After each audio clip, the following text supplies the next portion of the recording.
Warning, do not watch this video unless you want to become a flat earther. You say, yeah, right, but I guarantee you that you don't actually know what we believe. And if you let yourself watch to the end with an open mind, you'll find out that it's actually you that's been hanging on a belief system, on a religion as it relates to the globe.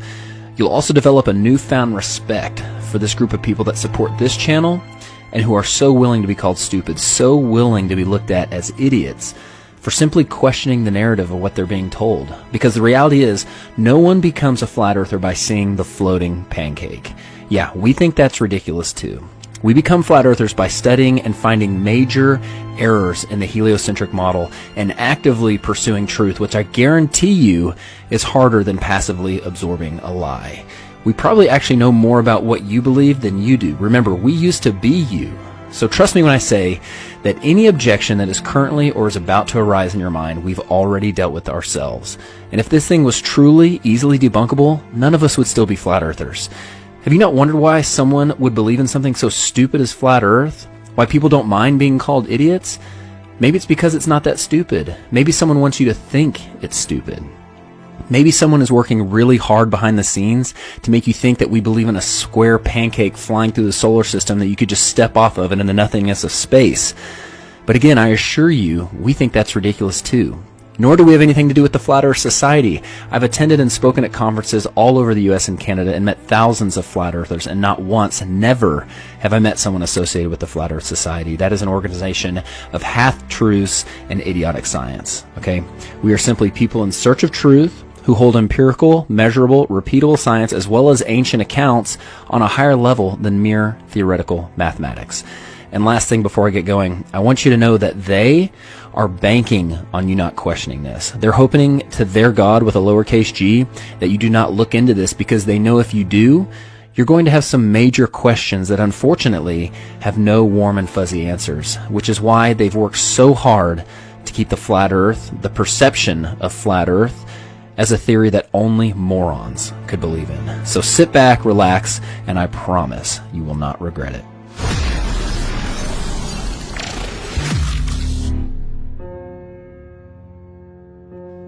As I mentioned earlier, it wasn't the words flat earth or the fact that the flat earth theory has all the answers, because it doesn't. And it certainly wasn't the social consequences that drew us in.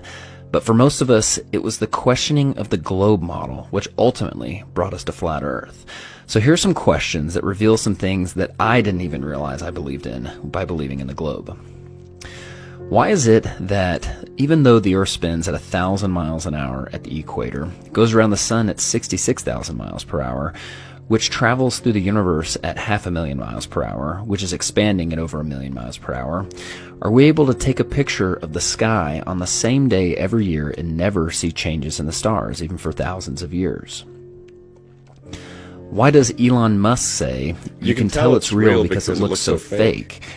That's because it does look fake. Look how the Earth glitches out in the background, but the car doesn't. And see how the Earth supposedly looks from the International Space Station, which is 240 miles up. However, this was taken from only 170 miles. Do you see an issue here? It's just like the Red Bull space jump in the Mythbusters episode that used downward-facing fisheye lenses to create massive amounts of curvature. But the non-fisheye lenses from the capsule and the cockpit show flat horizons, which concur perfectly with weather balloon footage more than 20 miles up. Which, by the way, 20 miles high is roughly the size of the bulge that should be in the state of Kansas due to it being 413 miles wide. Here's what 20 miles up looks like. That would be a large bulge for something that is supposed to be flatter than a pancake. And by the way, Kansas is only the 9th flattest state in the US. How many pieces of flat land does it take to make a ball?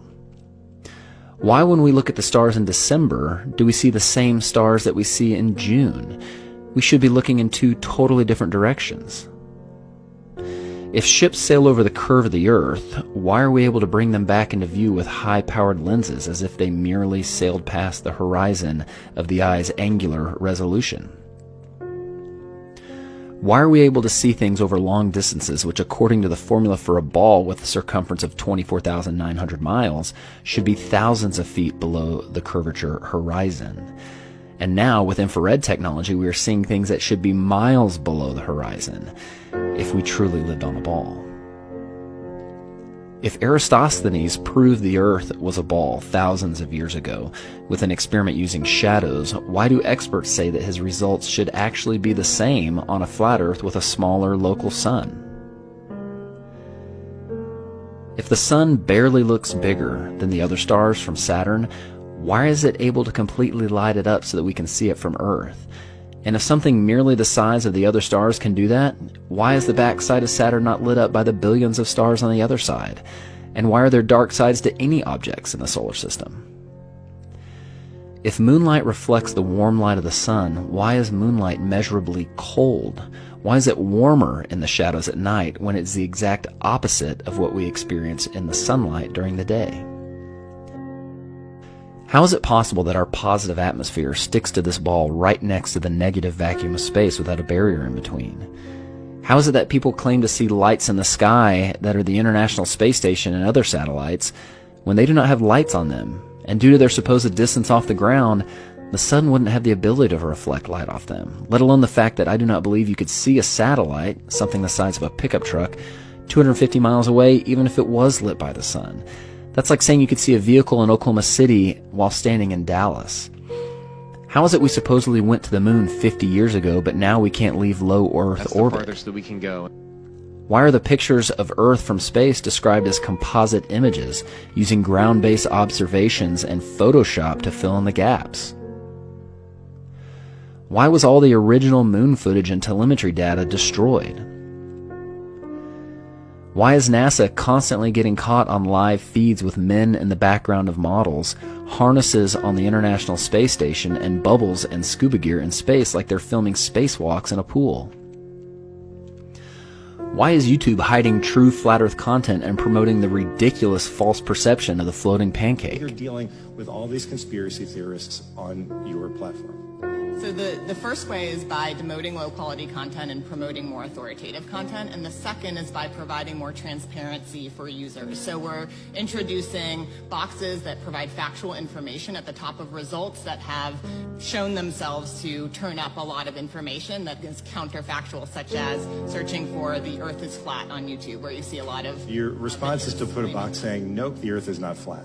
Correct. Okay. And lastly, if we are so sure about this spinning ball heliocentric model, why are experts saying things like this? So everything we know about the universe, what we're made of, galaxies, stars, planets, that's all right here. So according to this chart, we are 96% stupid. And just so you know, the globe side has complex answers to all these. But it's time you start evaluating evidence for yourself instead of simply accepting someone else's opinion of it. We all have the same evidence. It's your worldview and your perception of the source that determines your interpretation of that evidence. The experts are not any closer to the stars than you are. You have the ability to trust your senses and come up with conclusions for yourself. So what do flat earthers believe? Well, I'll caveat with we do not have it all figured out, nor do we claim to. However, we can prove that there are major issues with the globe model, and that is why we are searching for other solutions and other models which can support the phenomena and science we repeatedly observe. Well, this is the best representation I have so far. We believe the center of our motionless world is the North Pole, and an explorer or traveler can still circumnavigate this world from east to west or west to east by performing clockwise or counterclockwise circles around the North Pole. Antarctica is not a continent at the bottom of the globe, but rather a continental ice shelf and mountain range that acts as a shoreline that holds the waters in and potentially supports the dome above, so no falling off the edge. The sun, moon, and stars are simply lights in the sky. They are smaller, closer, located inside the Earth's system. They are not objects floating through space that are similar to the Earth. They are part of the Earth, so no comparing us to them. There are many things that people think disprove this model, thus concluding they live on a ball, and there's no way I can address all of them, but here's some of the most common objections. People say that other planets are round, but as I mentioned earlier, we believe that planets are just lights in the sky, not places you can go. Simply wandering stars that are part of our system, not outside it. Space, as you think of it, is a lie.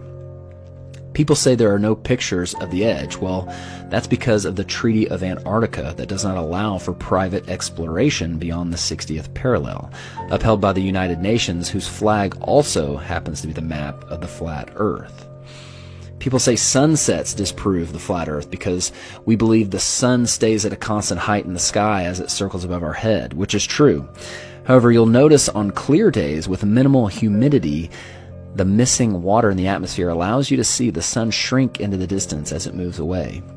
It appears to go down just like the lights in this hallway appear to go down. However, if the lights in this hallway were considerably higher than the observer, they would appear to shrink very little as they moved away.